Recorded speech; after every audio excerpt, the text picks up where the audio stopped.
جس درخت کا پھل کھانے سے حضرت آدم علیہ السلام کو منع کیا گیا تھا وہ درخت کون سا تھا؟ حضرت آدم علیہ السلام کو جس جنت میں ٹھہرایا گیا، کیا وہ آسمان والی جنت ہے یا وہ زمین میں کوئی باغ تھا، یا وہ کوئی ایسی جنت تھی جس کو حضرت آدم علیہ السلام کی آزمائش کے لیے تیار کیا گیا تھا؟ حضرت آدم و حوا علیہ السلام کے خلاف شیطان نے کیا چال چلی؟ شیطان نے آدم و حوا علیہ السلام کو کس چیز کا لالچ دیا کہ انہوں نے اللہ کے حکم کی خلاف ورزی کرتے ہوئے اس درخت کا پھل کھا لیا جس کو کھانے سے اللہ نے انہیں سختی سے منع کیا تھا؟ ایک درخت جس کے سائے میں ایک سوار 100 سال تک سفر کرتا رہے لیکن پھر بھی اس درخت کے سائے سے باہر نہیں نکل سکتا، وہ کون سا درخت ہے اور وہ کہاں واقع ہے؟ آدم و حوا علیہ السلام نے جب وہ پھل کھا لیا جس سے اللہ نے انہیں منع کیا تھا تو اچانک ان کے ساتھ کیا واقعہ پیش آیا؟ کیا جنت میں حضرت آدم علیہ السلام نے کپڑے نہیں پہنے تھے؟ وہ بے لباس تھے، اور ان کے ستر کی جگہ کو کس چیز نے ڈھانپا ہوا تھا؟ وہ کون تھا جس کے بارے میں اللہ تعالیٰ نے فرمایا آدم یہ تمہارا اور تمہاری بیوی کا دشمن ہے؟ کس نے آدم اور حوا علیہ السلام کو جنت سے نکلوایا؟ کیا جنت میں بھوک اور پیاس لگتی تھی؟ جنت کا موسم کیسا تھا؟ وہ کون ہے جو نہ گمراہ ہوگا اور نہ تکلیف میں پڑے گا؟ وہ کون ہے جس کی زندگی تنگ ہو جائے گی؟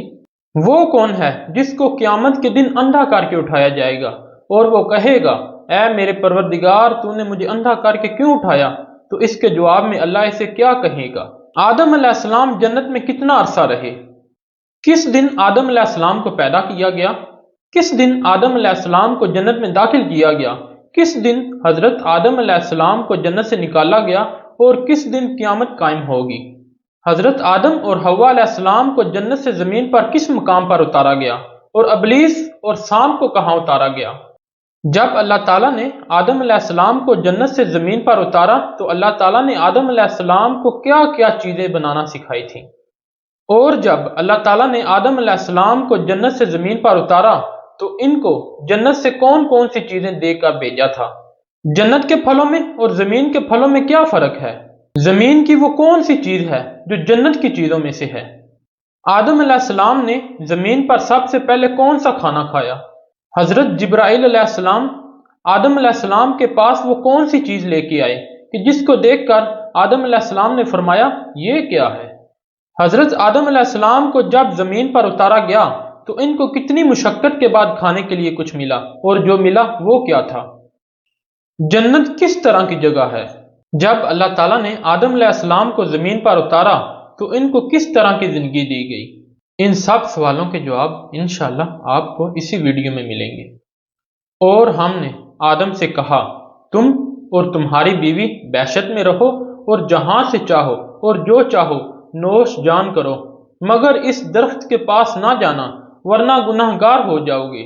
سو شیطان دونوں کو بہکانے لگا تاکہ ان کی ستر کی چیزیں یعنی شرمگاہیں جو ان سے پوشیدہ تھیں کھول دے، اور کہنے لگا کہ تم کو تمہارے پروردگار نے اس درخت سے صرف اس لیے منع کیا ہے کہ تم فرشتے نہ بن جاؤ یا ہمیشہ جیتے نہ رہو، اور ان سے قسم کھا کر کہا کہ میں تو تمہارا خیر خواہ ہوں۔ غرض مردود نے دھوکہ دے کر ان کو معصیت کی طرف کھینچ ہی لیا۔ جب انہوں نے اس درخت کا پھل کھا لیا تو ان کی ستر کی چیزیں کھل گئیں اور وہ بحشت کے درختوں کے پتے توڑ توڑ کر اپنے اوپر چپکانے لگے، یعنی ستر چھپانے لگے۔ تب ان کے پروردگار نے ان کو پکارا کہ کیا میں نے تم کو اس درخت کے پاس جانے سے منع نہیں کیا تھا اور جتا نہیں دیا تھا کہ شیطان تمہارا خلہ دشمن ہے؟ دونوں عرض کرنے لگے کہ پروردگار ہم نے اپنی جانوں پر ظلم کیا، اور اگر تو ہمیں نہیں بخشے گا اور ہم پر رحم نہیں کرے گا تو ہم تباہ ہو جائیں گے۔ اللہ تعالیٰ نے فرمایا تم سب بحشت سے اتر جاؤ، اب سے تم ایک دوسرے کے دشمن ہو، اور تمہارے لیے ایک وقت خاص تک زمین پر ٹھکانا اور زندگی کا سامان ہے۔ یعنی فرمایا کہ اس میں تمہارا جینا ہوگا اور اسی میں مرنا ہوگا، اور اسی میں سے قیامت کو زندہ کر کے نکالے جاؤ گے۔ اس درخت کے قریب نہ جانا۔ یہ درخت کون سا تھا؟ اس کے بارے میں مفسرین کی مختلف آرائیں ہیں۔ بعض علماء کے نزدیک وہ انگور کی بیل تھی، یہودیوں کی رائے میں وہ گندم تھی۔ وہب بن منبع رضی اللہ تعالیٰ عنہ نے فرمایا اس کا دانہ مکھن سے نرم اور شہد سے زیادہ میٹھا تھا۔ ابو ملک رضی اللہ تعالیٰ عنہ نے فرمایا وہ کھجور کا درخت تھا۔ مجاہد رضی اللہ تعالیٰ عنہ کی رائے ہے کہ وہ انجیر کا درخت تھا۔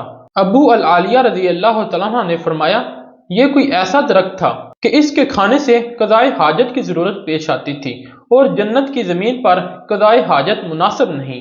یہ اختلاف معمولی ہے، اللہ تعالیٰ نے اس درخت کا تعین نہیں فرمایا۔ اگر اس کے تعین میں کوئی حکمت ہوتی تو اللہ تعالیٰ متعین طور پر بیان فرما دیتے، لہذا اس میں رائے زنی سے اجتناب بہتر ہے۔ اس مسئلے میں بھی اختلاف ہے کہ آدم علیہ السلام کو جس جنت میں ٹھہرایا گیا کیا وہ آسمان والی جنت ہے یا وہ زمین میں کوئی باغ تھا۔ اکثر علماء کی رائے یہ ہے کہ یہ جنت آسمان میں ہے اور اس کا نام جنت الماویہ یا جنت الخلد ہے۔ قرآن مجید کی آیات اور احادیث کے الفاظ کا ظاہری مفہوم اس کی تائید کرتا ہے، جیسے ارشاد ہے ہم نے کہا اے آدم تو اور تیری بیوی جنت میں رہو۔ اس آیت میں الجنت کا عموم کا معنی نہیں دیتا بلکہ عہد زنی یعنی مخاطب کو پہلے سے معلوم چیز کی طرف اشارہ کے لیے ہے۔ اس صورت میں اس سے مراد وہی جنت ہو سکتی ہے جو شریعت نے بتائی ہے، یعنی جنت الماویہ، جیسے آدم اور موسیٰ علیہ السلام کے درمیان بات چیت کے دوران میں موسیٰ علیہ السلام نے فرمایا آپ نے اپنے آپ کو اور ہم سب کو جنت سے کیوں نکلوا دیا۔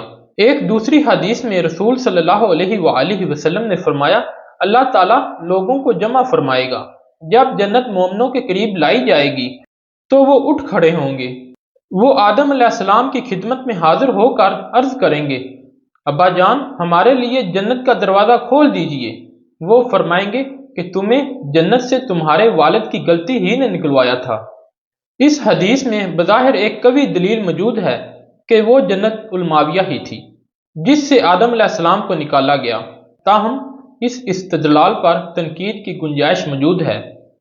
دوسرے علماء کرام فرماتے ہیں کہ جس جنت میں آدم علیہ السلام کو رکھا گیا تھا وہ جنت الخلد ہمیشہ کی زندگی والی جنت نہیں تھی، کیونکہ انہیں ایک درخت کا پھل کھانے سے باز رہنے کا مکلف کیا گیا تھا۔ وہ اس جنت میں سوتے بھی تھے اور اس سے نکال بھی دیے گئے۔ نیز اس جنت میں ان کے پاس ابلیس آیا۔ ان امور سے معلوم ہوتا ہے کہ وہ جنت الماویہ نہیں تھی۔ اس قول کی تائید میں موجودہ تورات کے بیان کو بھی پیش کیا جاتا ہے۔ خلاصہ کلام یہ ہے کہ وہ جنت جس میں آدم و حوا علیہ السلام رہے، اس کے بارے میں دو آرائیں ہیں۔ نمبر 1 وہ جنت الخلد ہے، نمبر 2 وہ کوئی اور جنت ہے جو اللہ تعالیٰ نے ان کے لیے تیار کی تھی اور اس میں ان کی آزمائش ہوئی۔ وہ جنت الخلد نہیں، اس لیے کہ جنت الخلد دار الامتحان نہیں دار الجزا ہے۔ دوسرے قول کے قائلین میں پھر اختلاف ہے۔ ایک قول یہ ہے کہ وہ جنت آسمان میں تھی کیونکہ اللہ تعالیٰ نے انہیں اس سے نیچے اتارا۔ دوسرا قول یہ ہے کہ وہ زمین میں تھی کیونکہ اللہ تعالیٰ نے آزمائش کے طور پر انہیں ایک خاص درخت سے منع فرمایا تھا، دوسرے درختوں کے پھلوں سے نہیں، اور یہ واقعہ ابلیس کو سجدے کا حکم دیے جانے کے بعد کا ہے، واللہ عالم۔ دوسرے قول والوں کی طرف سے ایک سوال اٹھایا گیا ہے جس کا جواب دینے کی ضرورت ہے۔ وہ کہتے ہیں یقینی بات ہے کہ جب ابلیس نے آدم علیہ السلام کو سجدہ کرنے سے انکار کیا تو اللہ تعالیٰ نے اسے جنت سے نکل جانے کا حکم دے دیا، اور یہ حکم قانونی حکم کی حیثیت نہیں رکھتا جس کی تعمیل بھی ممکن ہوتی ہے اور عدم تعمیل بھی، بلکہ یہ تنفیذی حکم تھا جس کی عدم تعمیل اور اس سے سرتابی ممکن نہیں۔ اس لیے فرمایا نکل جا یہاں سے ذلیل و خوار ہو کر، اور فرمایا اس سے اتر جا، تجھے کوئی حق نہیں کہ اس میں رہ کر تکبر کرے، سو اس سے نکل جا کیونکہ تو مردود ہے۔ ان آیات میں لفظ اس سے مراد جنت یا آسمان یا درجہ ہے، جو مطلب بھی لیا جائے، بہرحال وہ اس جگہ میں موجود نہیں رہ سکتا جس سے نکال دیا گیا اور دور کر دیا گیا۔ وہ نہ وہاں رہ سکتا ہے اور نہ اس کا وہاں سے گزر ہو سکتا ہے۔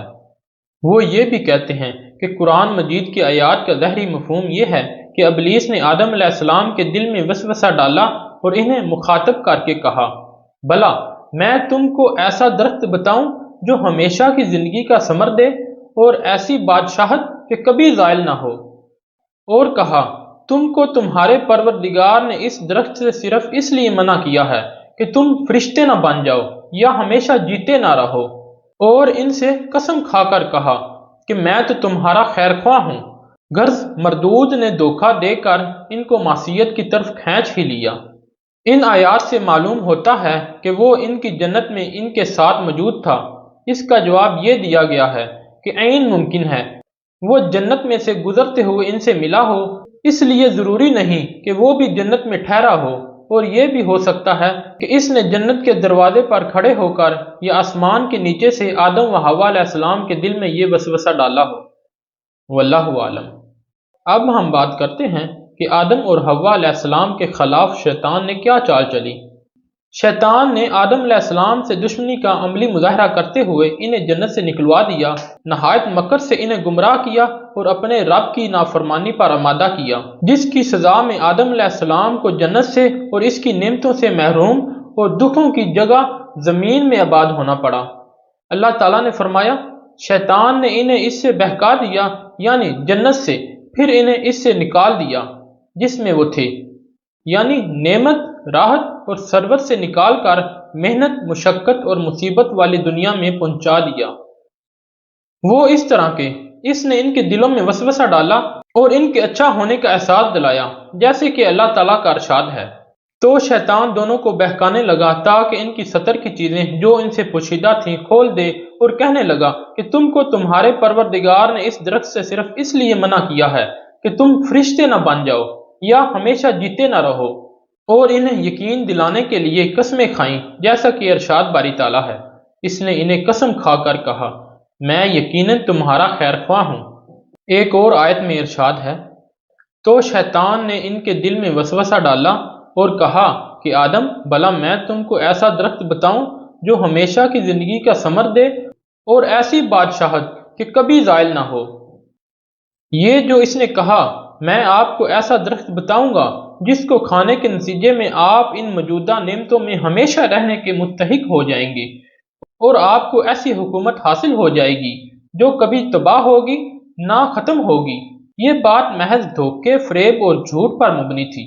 ممکن ہے یہ وہی درخت ہو جس کا ذکر حضرت ابو ہریرہ رضی اللہ تعالیٰ عنہ کی حدیث میں ہے کہ رسول صلی اللہ علیہ وآلہ وسلم نے فرمایا، جنت میں ایک درخت ہے جس کے سائے میں ایک سوار 100 سال تک چلتا رہے تو اسے طے نہ کر سکے گا۔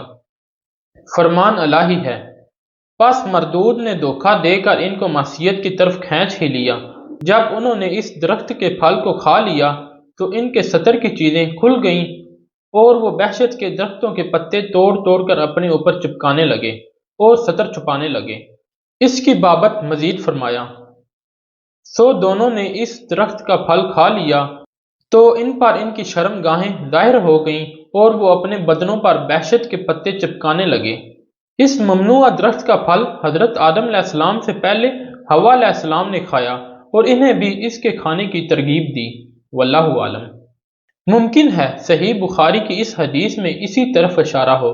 نبی صلی اللہ علیہ وآلہ وسلم نے فرمایا، اگر بنی اسرائیل نہ ہوتے تو گوشت کبھی خراب نہ ہوتا، اگر حوا نہ ہوتی تو کوئی عورت اپنے خاوند کی خیانت نہ کرتی۔ اہل کتاب کے پاس موجود تورات میں ہے کہ جس نے حضرت حوا علیہ السلام کو اس درخت کا پھل کھانے کی ترغیب دی وہ سانپ تھا۔ وہ بہت خوبصورت اور بہت بڑا تھا۔ حوا علیہ السلام نے سانپ کے کہنے پر پھل کھا لیا اور آدم علیہ السلام کو بھی کھلایا۔ اس میں شیطان کا ذکر نہیں۔ اس وقت ان کی آنکھیں کھل گئیں اور انہیں معلوم ہو گیا کہ وہ ننگے ہیں، چنانچہ انہوں نے انجیل کے پتے جوڑ کر تہبند بنائی۔ اس میں یہ بیان ہے کہ وہ دونوں بے لباس تھے۔ وہب بن منبع رضی اللہ تعالیٰ عنہ بھی ایسے ہی فرماتے ہیں کہ ان کا لباس نور تھا جس نے پردے کے اعضاء کو چھپایا ہوا تھا۔ موجودہ تورات میں ذکر کردہ یہ بات غلط ہے جس میں تحریر ہوئی ہے اور ترجمہ کرنے میں بھی غلطی ہوئی ہے۔ کسی کلام کو ایک زبان سے دوسری زبان میں منتقل کرنا ہر ایک کے لیے ممکن نہیں، خصوصاً جو شخص دوسری زبان سے اچھی طرح واقف نہ ہو اور اپنی زبان میں لکھی ہوئی کتاب کو بھی مکمل طور پر نہ سمجھ سکے۔ اسی وجہ سے تورات کے ترجمے میں بہت سی لفظی اور معنوی غلطیاں واقع ہو گئی ہیں۔ قرآن عظیم نے واضح کیا ہے کہ ان کے جسم پر لباس موجود تھا۔ ارشاد باری تعالیٰ ہے، اور ان سے ان کے کپڑے اتروا دیے تاکہ ان کے ستر ان کو کھول کر دکھا دے، اس لیے یہی بات صحیح ہے۔ حضرت ابو عباس رضی اللہ تعالیٰ عنہ کہتے ہیں، وہ بحشت کے درختوں کے پتے توڑ توڑ کر اپنے اوپر چپکانے اور ستر چھپانے لگے، یعنی انجیل کے پتوں سے۔ یہ معنی اہل کتاب سے ماخوذ ہے، جبکہ آیات قرآنی میں تخصیص نہیں۔ اب ہم حضرت آدم علیہ السلام کے جنت سے خروج پر بات کرتے ہیں، یعنی حضرت آدم علیہ السلام جنت سے کیسے نکالے گئے۔ ارشاد باری تعالیٰ ہے، اور ہم نے پہلے آدم سے عہد لیا تھا مگر وہ اسے بھول گئے اور ہم نے ان میں صبر و ثبات نہ دیکھا، اور جب ہم نے فرشتوں سے کہا کہ آدم کے آگے سجدہ کرو تو وہ سب سجدے میں گر پڑے مگر ابلیس نے انکار کیا۔ ہم نے فرمایا کہ آدم، یہ تمہارا اور تمہاری بیوی کا دشمن ہے، تو یہ کہیں تم دونوں کو وحشت سے نکلوا نہ دے، پھر تم تکلیف میں پڑ جاؤ۔ یہاں تم کو یہ آسانی ہوگی کہ نہ بھوکے رہو گے نہ ننگے، اور یہ کہ نہ پیاسے رہو اور نہ دھوپ کھاؤ۔ تو شیطان نے ان کے دل میں وسوسہ ڈالا اور کہا کہ آدم، بھلا میں تم کو ایسا درخت بتاؤں جو ہمیشہ کی زندگی کا ثمر دے اور ایسی بادشاہت کہ کبھی زائل نہ ہو۔ سو دونوں نے اس درخت کا پھل کھا لیا تو اس پر ان کی شرم گاہیں ظاہر ہو گئیں اور وہ اپنے بدنوں پر وحشت کے پتے چپکانے لگے، اور آدم نے اپنے پروردگار کے حکم کے خلاف کیا تو وہ اپنے مطلوب سے بے راہ ہو گئے۔ پھر ان کے پروردگار نے ان کو نوازا تو ان پر مہربانی سے توجہ فرمائی اور سیدھی راہ بتائی۔ فرمایا کہ تم دونوں یہاں سے اکٹھے نیچے اتر جاؤ، تم میں سے بعض بعض کے دشمن ہوں گے۔ پھر اگر میری طرف سے تمہارے پاس ہدایت آئے تو جو شخص میری ہدایت کی پیروی کرے گا وہ نہ گمراہ ہوگا اور نہ تکلیف میں پڑے گا، اور جو میری نصیحت سے منہ پھیرے گا اس کی زندگی تنگ ہو جائے گی، اور قیامت کو ہم اسے اندھا کر کے اٹھائیں گے۔ وہ کہے گا کہ میرے پروردگار، تو نے مجھے اندھا کر کے کیوں اٹھایا؟ میں تو دیکھتا بالتا تھا۔ اللہ فرمائے گا کہ ایسا ہی چاہیے تھا، تیرے پاس ہماری آیتیں آئیں تو نے ان کو بھلا دیا، اسی طرح آج تجھے بھلا دیا جائے گا۔ دوسرے مقام پر یوں فرمایا، تم سب وحشت سے اتر جاؤ، اب سے تم ایک دوسرے کے دشمن ہو اور تمہارے لیے ایک وقت خاص تک زمین پر ٹھکانا اور زندگی کا سامان ہے۔ یہ ارشاد آدم علیہ السلام اور حوا علیہ السلام اور ابلیس کو مخاطب کر کے فرمایا گیا۔ ایک قول کے مطابق سانپ بھی اس میں شامل تھا۔ انہیں حکم دے دیا گیا کہ جنت سے نکل جاؤ، جبکہ وہ ایک دوسرے کے دشمن اور مخالف رہیں گے۔ ایک اور سورہ میں انہی کی بابت فرمایا ہے، تم دونوں یہاں سے اکٹھے نیچے اتر جاؤ، تم میں سے بعض بعض کے دشمن ہوں گے۔ دونوں سے مراد آدم علیہ السلام اور ابلیس ہیں۔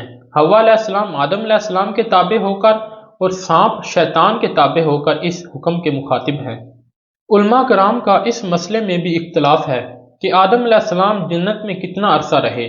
حضرت ابو ہریرہ رضی اللہ تعالیٰ عنہ بیان فرماتے ہیں کہ نبی صلی اللہ علیہ وآلہ وسلم نے فرمایا، آدم علیہ السلام کو جمعہ کے دن پیدا کیا گیا اور اسی دن انہیں جنت میں داخل کیا گیا اور اسی دن نکالا گیا۔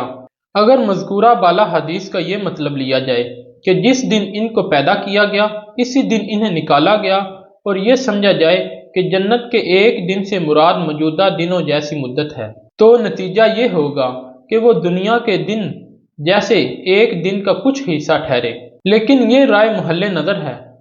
اگر یہ کہا جائے کہ ان کی تخلیق اور دن ہوئی اور جنت سے کسی اور دن نکلے، یا یہ کہا جائے کہ دن سے مراد 6000 سال کی مدت ہے، جیسے ابن عباس رضی اللہ تعالیٰ عنہ، مجاہد رضی اللہ تعالیٰ عنہ اور ضحاک رضی اللہ تعالیٰ عنہ سے مروی ہے، اور ابن جریر رضی اللہ تعالیٰ عنہ نے اسی کو ترجیح دی ہے، تو اس کا نتیجہ یہ ہوگا کہ وہ جنت میں طویل عرصہ ٹھہرے۔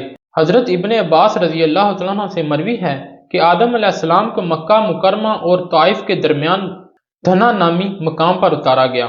حضرت حسن بصری رضی اللہ تعالیٰ عنہ فرماتے ہیں، آدم علیہ السلام کو ہند میں اتارا گیا، حوا علیہ السلام کو جدہ میں، ابلیس کو بصرہ سے چند میل دور دستمیان نامی جگہ میں، اور سانپ کو اصفہان میں اتارا گیا۔ جبکہ حضرت ابن عمر رضی اللہ تعالیٰ عنہ فرماتے ہیں، آدم علیہ السلام کو صفا پہاڑی پر اور حوا علیہ السلام کو مروہ پہاڑی پر اتارا گیا۔ حضرت ابو موسیٰ اشعری رضی اللہ تعالیٰ عنہ سے روایت ہے کہ انہوں نے فرمایا، جب اللہ تعالیٰ نے آدم علیہ السلام کو جنت سے زمین پر اتارا تو آپ کو ہر چیز بنانا سکھائی اور جنت کے کچھ پھل عطا فرمائے۔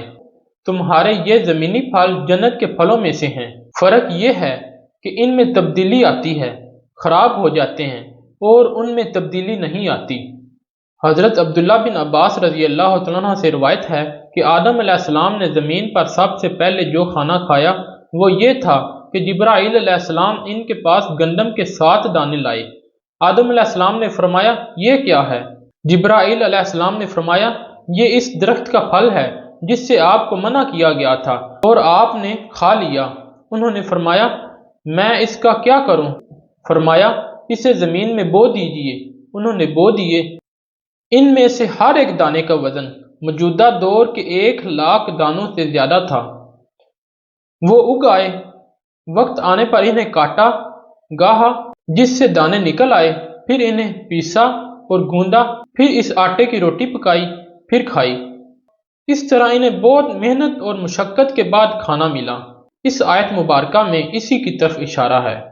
ایسا ہرگز نہیں ہونا چاہیے کہ وہ شیطان تمہیں جنت سے نکلوا دے، پھر تمہیں سخت مشقت برداشت کرنی پڑے۔ اب ہم بات کرتے ہیں کہ حضرت آدم علیہ السلام نے اللہ تعالیٰ سے کیسے معافی مانگی۔ اللہ تعالیٰ نے جب انہیں جنت اور راحت و مسرت والی جگہ سے نکال کر مشقت اور محنت والی زندگی مہیا کی تو انہیں اپنی غلطی کا احساس ہوا اور وہ اللہ تعالیٰ کی طرف متوجہ ہوئے، جس کا ذکر اللہ تعالیٰ نے قرآن مجید میں یوں فرمایا ہے، کیا میں نے تم کو اس درخت کے پاس جانے سے منع نہیں کیا تھا اور جتا نہیں دیا تھا کہ شیطان تمہارا کھلا مکھلا دشمن ہے؟ دونوں عرض کرنے لگے کہ پروردگار، ہم نے اپنی جانوں پر ظلم کیا، اور اگر تو ہمیں نہیں بخشے گا اور ہم پر رحم نہیں کرے گا تو ہم تباہ ہو جائیں گے۔ آدم علیہ السلام نے یہ کلمات اللہ تعالیٰ ہی سے سیکھے تھے، جیسا کہ قرآن مجید میں اس کی وضاحت ہے۔ پھر آدم نے اپنے پروردگار سے کچھ کلمات سیکھے۔ ان آیات میں اپنی غلطی کا اعتراف ہے، اللہ تعالیٰ کی طرف توجہ ہے، اس کے سامنے عجز و نیاز اور تذلیل کا اظہار ہے، اور اس مشکل گھڑی میں اللہ تعالیٰ کی طرف محتاجی کا اقرار ہے۔ آدم علیہ السلام کی اولاد میں سے جس شخص کو یہ راز سمجھ میں آ گیا، اس کی دنیا بھی سنور جائے گی اور آخرت بھی۔